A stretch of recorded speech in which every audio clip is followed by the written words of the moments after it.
প্রথমেই জানাই মহালয়ার অনেক অনেক প্রীতি শুভেচ্ছা আর ভালোবাসা। আমি জানি এবারে দুর্গাপূজাটা একটু আলাদা, একটু খারাপ কাটার মতন দুর্গাপুজো, কিন্তু দুর্গাপুজো মানে হচ্ছে সবার সাথে একসাথে মজা করা। বাড়ির লোকজনের সাথে তো আমরা মজা করতেই পারি, তাই না? নেক্সট বার থেকে আবার নতুন রকম দুর্গাপুজো যেমনটা হয়ে আসছে সেরকমই হবে নয় তো। পরশুদিন অ্যাকচুয়ালি মহালয়া, আমি আজ রাত থেকে ব্লগটা স্টার্ট করলে, আর আমি ভাবলাম যে মহালয়া হচ্ছে একটু মিষ্টি না বানালে হয়। মিষ্টি তো আমরা বাইরে থেকে কিনছি না এখন, তো দেখি একটু মিষ্টি বানাই, একটু অন্য ধরনের মিষ্টি, তোমাদের নিশ্চয়ই ভালো লাগবে। কেউ ছেলে হয়েছে? তাই কখন হয়েছে? আমার দাদার ছেলে হয়েছে। আমরা যাবো গিয়ে, আমি খুব এক্সাইটেড দেখার জন্য। তুই পুজো দিতে পারবে না কদিন? ভালো আছে দুজনে? এখানে আমি হাফ লিটার দুধ জাল দিয়ে নিলাম। একটু বেশি সময় ধরে জাল দিতে হবে যাতে এটা একটু ক্রিমি হয়, একটু ঘন হয়, তাহলে অবশ্যই যে কোনো মিষ্টি খেতে খুব ভালো লাগে। তাকে এবার আমি হাফ হাফ ডিস্ট্রিবিউট করে নিলাম। তো এই গরম দুধটার মধ্যে প্রথমে আমি দেব হাফ কাপ মিল্ক পাউডার। এখানে 10 টাকার যে প্যাকেটগুলো হয় ওই দুটো প্যাকেট নিয়েছি।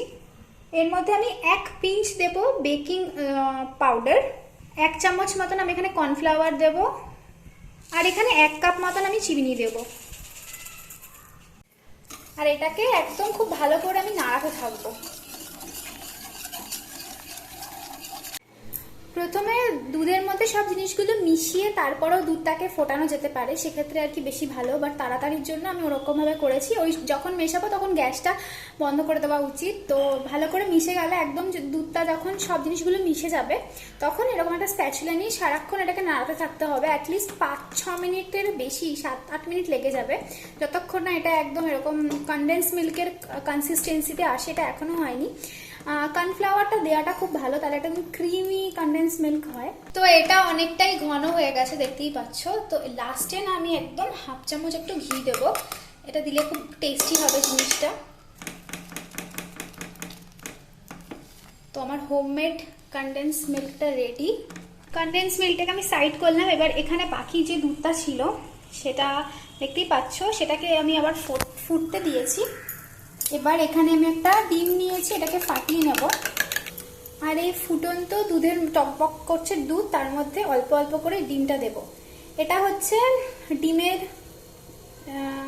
রাবড়ি বা ডিমের পায়েস, যাই বলো। এটা আমি আগেও বানিয়েছি, খুব ভালো খেতে হয়, একদম মানে বোঝাই যায় না এটা ডিমের হচ্ছে। এটাকে এবার নাড়াতে থাকবো। আর এই ডিমটা না শক্ত হতে শুরু করবে, ডিমের লাচ্ছা মানে রাবড়ি মতন বেরোতে শুরু করেছে। তো এর মধ্যে আমি হাফ কাপ মতন চিনি দিয়ে দিলাম। ডিমের লাচ্ছা বেরোতে শুরু করেছে, তো এর মধ্যে আমি হাফ কাপ মতন চিনি দিয়ে দিলাম। আমি অ্যাকচুয়ালি চিনিটা দিয়ে দিয়েছিলাম, তখন ক্যামেরাটা অন করিনি, সরি। তো চিনিটা আর কি টেস্ট মতন, এটা খুব বেশি আমি মিষ্টি করব না, কারণ কি এটা অনেক ঘন হয়ে যাবে। তো এর মধ্যে আমি আর একটা জিনিস দেবো, সেটা হচ্ছে একটু কিছু স্যাফরন। এটা না দিয়ে ছোট এলাচও দেওয়া যেতে পারে। যেহেতু ডিম দিচ্ছি অনেকেরই একটু স্মেল আসে, বাট আমার কিন্তু আসে না, আমার খুবই ভালো লাগে বরং। তো এইটা দিয়ে দিলে সেই স্মেলটাও আর আসবে না, আর একটা কালারও হবে সুন্দর। তো যতক্ষণে এটা হচ্ছে ততক্ষণে আমি একটা ননস্টিকের চাটু নিলাম। এটাতে আমি 2 চামচি মতন ঘি দিয়েছি। তেল দেওয়া যেতে পারে, বাট ঘিতে বেশি ভালো হবে। তো ঘিটা মোটামুটি গরম হয়ে গেছে। এর মধ্যে আমি সেমই দিচ্ছি। সেমই মোটামুটি এখানে আমি বড় বাটির 1 বাটি দিচ্ছি। আমার সেমইটা একটু বড়, ছোট সাইজের হলে বেশি ভালো হতো। তো এটাকে আমি এখন মোটামুটি ঘিতে একটুখানি ভাজবো। 5 মিনিট মতন ভাজা ভাজা করে এটার মধ্যে আমি 1 কাপ মতন চিনি দিয়ে দিলাম। আমার এই কাপটা বড্ড ছোট। আর এখানে সেমইটা যেটা দিয়েছি সেটা মানে একদম জামবাটির 1 বাটি দিয়েছি। মিনিট 20 এটাকে করতে হয়। তো রাবড়িটা একদম রেডি। তো এরকম ঘনত্বে আসলে আমি ফ্লেমটাকে অফ করে দেবো। এটা খুব সুন্দর হয়েছে, একদম মানে এটা জমালে না, আরও জমালে কালাকাদ হয়ে যাবে ডিমের। চিনিটা একদম ডিজলভ হওয়া অবধি আমি ওয়েট করছি না, একটু হালকা হালকা দানাদার আছে, দেখতেই পাচ্ছ। তো এর মধ্যে আমি এই যে কনডেন্স মিল্কটা বানিয়েছিলাম ওটা দিয়ে দেবো। এটা বেশি মানে ঘন হয়ে গেছে আর কি। আর অবশ্যই সবগুলোকে মিক্স করবো, এটা একটু ফাস্ট করতে হবে। এই ছোটো ছোটো বাটি নিয়েছি, মানে কি বলে চাটনির বাটিও নেওয়া যেতে পারে। এগুলো হচ্ছে মানে হলুদ গুঁড়ো লঙ্কা গুঁড়ো রাখার। তো এখানে এই যে এটা আমি মিশিয়ে নিয়েছি, দেখালাম। এটা আমি একটু খেয়ে দেখলাম, কি ভালো খেতে হয়েছে। যাই হোক, তো এখানে এটা একটুখানি দেবো, খুব অল্প।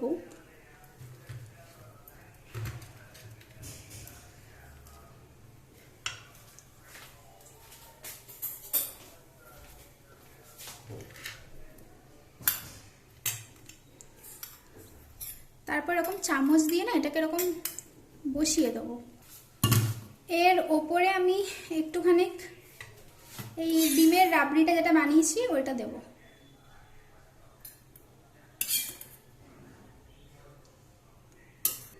বেশ অনেকটাই দিলাম। তো এবার এর উপরে আবার এরকম খানিকটা এইটা দেব, এটাকে দিয়ে আবার এরকম চেপে দেবো। ঠিক আছে, এটা একটা রেডি।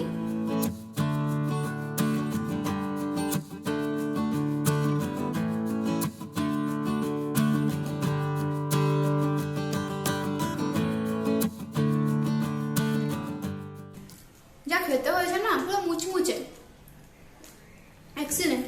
তবে আমার মনে হয় মা এতটা মুচমুচে খেতে পারবে না।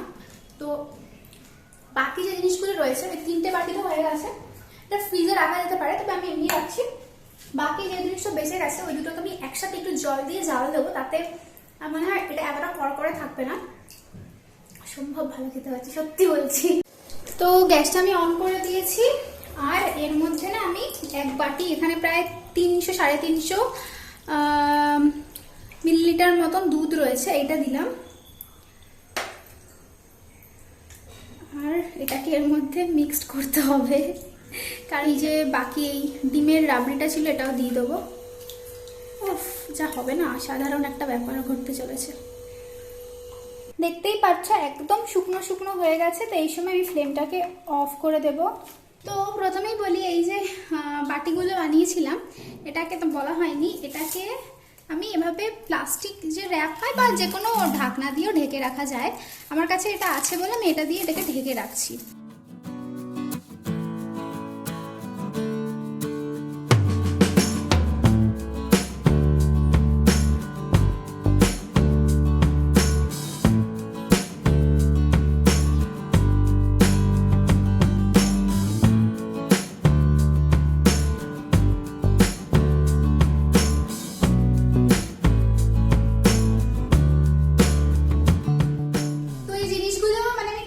সকালবেলা আর কি দেখবো, এখন এটা সেট হতে দেবো। আমার মনে হয় একটু সেট না হলে এটা ভালো লাগবে না, তারপরে দেখা যাবে কেমন হয়েছে, কালকে দেখবো।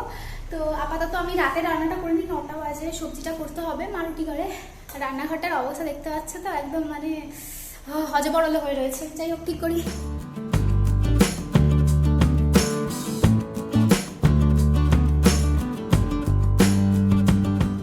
তো ফাইনালি কিচেন পরিষ্কার, যেখানে জিনিস সেখানে আপাতত চলে এসছে। শুধু এটা হচ্ছে মার ডাল, মা ডাল করলেই বলে রাতে রেখে দিবি, আমি ডাল রুটি খাবো, মার ডাল রুটি খেতে খুব ভালো লাগে। আর এখানে রুটি আছে, এখানে আমি পেঁপের তরকারি বসিয়ে দিয়েছি, পেঁপে আলু আর ছোলার তরকারি। রান্নাঘরে 3 ঘন্টার ডিউটি করার পর এত বাজে লাগে নিজেকে দেখতে। এইগুলো যে দেখছো এগুলো কিন্তু মোটেই আমার গ্লো নয়, এগুলো হলো তেল চিকচিকে, মানে ওই রান্নাঘরের নোংরা ব্যাপার আর কি।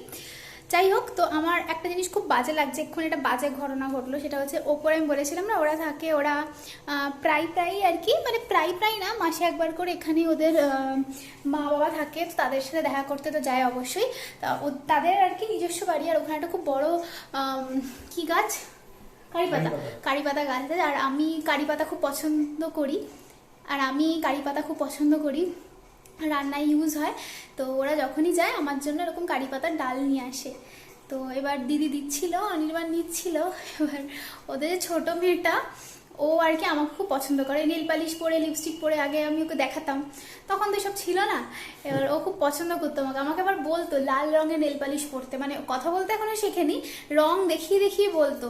আবার আমার মাকে বলতো হাত দেখাও, আমার মা যে হাত দেখাতো মার হাত এরকম সরিয়ে দিত, দিয়ে আমার হাত দেখবে, কারণ আমি নেল পালিশ পরি। তো ও আর কি আমাদের গলা শুনেছে এতদিন পর, প্রায় 6 মাস পর। এবার ও সে কান্নাকাটি আমাদের দেখবে। আকাশ, হ্যাঁ, অনেকদিন আগে একবার ওরা ব্যালকনিতে এসছে, বাচ্চাগুলো কম আসে আর কি, এসে বলছে কি মাম্মা স্কাই স্কাই স্কাই, মানে ওর মা বলছে আমার তোকে জল চলে আসার মতন অবস্থা, যে বাচ্চাগুলো স্কাই দেখেছে এতদিন পর। যাই হোক, এবার ও আসতে কি পুড়েই গেছে বেচারা, এমনি বারান্দাতেই। এবার ও আমাদের দেখবে, এবার ও তো দেখতে পারবে না, কি করে দেখবে, ওর মায়েরা নিচু করে আমাদের দেখছে, ব্যালকনি ওদের উপরে আমাদের নিচে, কোনাকুনি হলে তা দেখা যায়। এবার ও সে চিল কাঁদছে, এত বাজে লাগছে। তাই বললাম যে একদিন ভিডিও কল করো, আমাদের ওকে দেখতে ইচ্ছা করে, কিন্তু কি করবো, ছোট মানুষ, ও তো বেরোতেও পারে না আর বুঝতেও পারে না। আজকে আমার মাথা খারাপ হয়ে যাবে। কেন? তোমার তো এমনি খারাপ, নর্মাল ব্যাপার। আজকে অনির্বাণের হেভি চাপ, খুব ভালো হয়েছে, ভেরি গুড, আমাকে কম জ্বালাচ্ছে। যারা যারা আইটিতে কাজ করে তারা তারা আমার অবস্থা বুঝতে পারবে। হ্যাঁ, চুল খাড়া হয়ে গেছে একদম, খুব ভালো হয়েছে, না হলেই আমাকে বিরক্ত করবে, আমার পিছনে লাগবে, খুব ভালো হয়েছে। তো ভুলবশত মা একটি লঙ্কা দিয়ে ফেলেছে। কাকে দিয়েছে? যে কিনা ঝাল খেতে খুব ভালোবাসে। বড় অন্যায় হয়েছে, মার শাস্তি হবে।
Breakfast ready. এটা হলো সাবুর পরোটা আমি বলি, কিন্তু এটাকে সাবুদানা থালি পেট বলে সম্ভবত।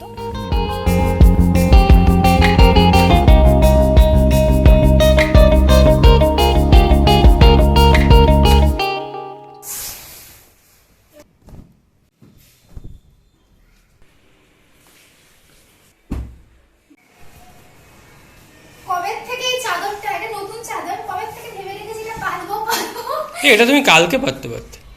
হ্যাঁ, আজকে মানে কালকে মহালয়া, তো আজকেই পেতে রাখি, কারণ কালকে আমার অনেক রান্না বান্না আছে। তো মানে আগের থেকেই ঘরটাকে সুন্দর করে রাখা উচিত। প্রথমে ভেবেছিলাম যে আমি নতুন চাদর আছে, নতুন চাদরটা আমি অ্যানিভার্সারিতে পাতবো। অ্যানিভার্সারিতে পাতা হয়নি, তখন যা অবস্থা চলছিল মানে বলার নয় আর কি। আমরা বাইরে, তখন আমরা হলে শুতাম। হ্যাঁ, তখন মারাত্মক অবস্থা ছিল। তারপরে ভেবেছিলাম অনির্বাণের জন্মদিনে পাতবো, তখনও খারাপ সিচুয়েশন। তো এখন যদি না পাতি তো বাড়িই চলে যাচ্ছি, আর কবে পাতবো? বাড়িতে গিয়ে তো আবারও, আমি তো এত চাদর পেয়েছি, 5 বছর আমরা চাদর কিনতে লাগবে না, সবাই ঢেলে ঢেলে চাদর দিয়েছে। তো বাড়ির থেকে তো আবার একটা দুটো নিয়ে আসা যাবে। বাড়িতে আরো আছে নতুন চাদর? অনেক আছে, 2 বাড়িতে।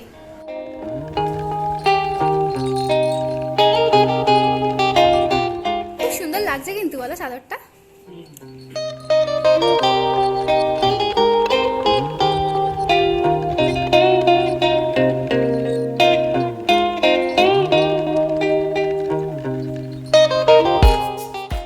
হেভি অ্যাট্রাকটিভ লাগছে চাদরটা, খুব সুন্দর লাগছে। আর একজনের খুব মজা এখন দাপাবে। আমার এখনো পাক্কা মনে আছে, আমরা যখন আগে ওই বাড়িতে থাকতাম, হায়দ্রাবাদের কথাই বলছি, মানে অনির্বাণ তখন তো অফিস যেত, ওয়ার্ক ফ্রম হোম করতো না। তো অনির্বাণ অফিস থেকে আসতো, আর আমি সপ্তাহে 1 বা 2 তো চেঞ্জ করতাম আমি চাদর। আর তখন সবসময় নতুন নতুন চাদর, সদ্য বিয়ে হয়েছে। অনির্বাণ এসে কি খুশি, মানে তখন তো আর সব করোনার আপদ ছিল না, এসে জুতো খুলেই খাটে ড্রাইভ। এই বাড়িতে এসে কত করেছে, ঘুরে এসেছি, খাটে এসে ড্রাইভ, আর আমিও ড্রাইভ দিয়েছি কিচেনে।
লাগছে, কি দেখতে লাগছে, একদম স্যান্ডউইচের মতন।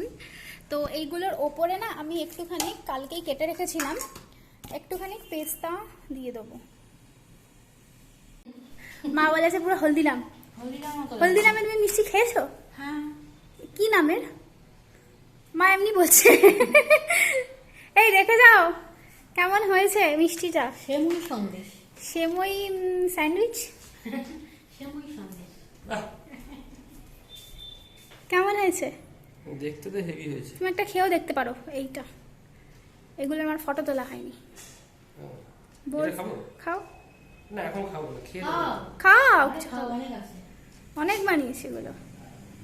বানালাম এই কটাই আছে। এটা একটু সফট, ওটা একটু বাহ, বেশ ভালোই হয়েছে।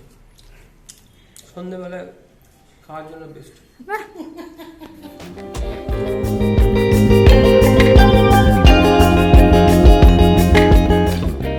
মা একটু টেনশনে ছিল যে মহালয়ার দিন ঠাকুর পুজো করতে পারবে না কারণ আমার দাদার ছেলে হয়েছে। আগেকার দিনে এসব নিয়ম মানতো যে কি আনন্দ অসুজ বলে পুজো টুজো কিছু করা যাবে না, কিন্তু অ্যাকচুয়ালি আমার দাদা বলতে আমার অনেক দূর সম্পর্কে দাদা হয়, যেহেতু আমরা একদম কাছাকাছি থাকি তো আমার নিজের মতনই। আর আমি এক্ষুনি বিশাল ঘর ঠর মুছে টুছে এলাম পরিষ্কার করে, তো আমার অবস্থা কি বুঝতে পারছো? মানে হচ্ছে না তোমাকে আমি দেখাবো না, তুমি স্নান করে এসছো, আমি ঘর মুছে এসেছি, পুরো একদম ডিফারেন্স আসবে। তো যাই হোক, আসো ইয়ার্কি মারছি। পুজো কি হচ্ছে তাহলে? পুজো বলতে এমনি ঘরের পুজো মাই দেয় আজকাল। তো বম্পি মানে আমার বড় জেঠিমা বলেছে না দিতে পারবি, কারণ আমাদের 3 পুরুষ হয়ে গেছে। তো মা আর কি ভাবছে তিন পুরুষ হয়ে গেছে মানে? মানে 3 জেনারেশন হয়ে গেলে, মানে রিলেটিভ থেকে রিলেটিভ এরকম হয়ে গেলে, ঠিক জানি না ভালো করে, এরকম হয়ে গেলে ও আর থাকে না আনন্দ অসুজ। তো মা ফাইনালি দিতে পারবে। আনন্দ করতে পারবে না? না আমরা এইসব মানি জানি না, আমি জানি না। আনন্দ তো করতে পারবে। আনন্দ করতে পারবে। তো আর কি আমার বড় জেঠিমা যা বলে বাকি সব যা মানে আমার মা কাকিমা না জেঠিমা না সব সেটাই ফলো করে। তো বড় জেঠিমা বলে দিয়েছে তখন মা পুজো করতে পারবে। খুশি? পারবে তো পারবে। চলো আমি এখন বাই বলি, তাড়াতাড়ি স্নান করতে যাই, খুব বাজে অবস্থা।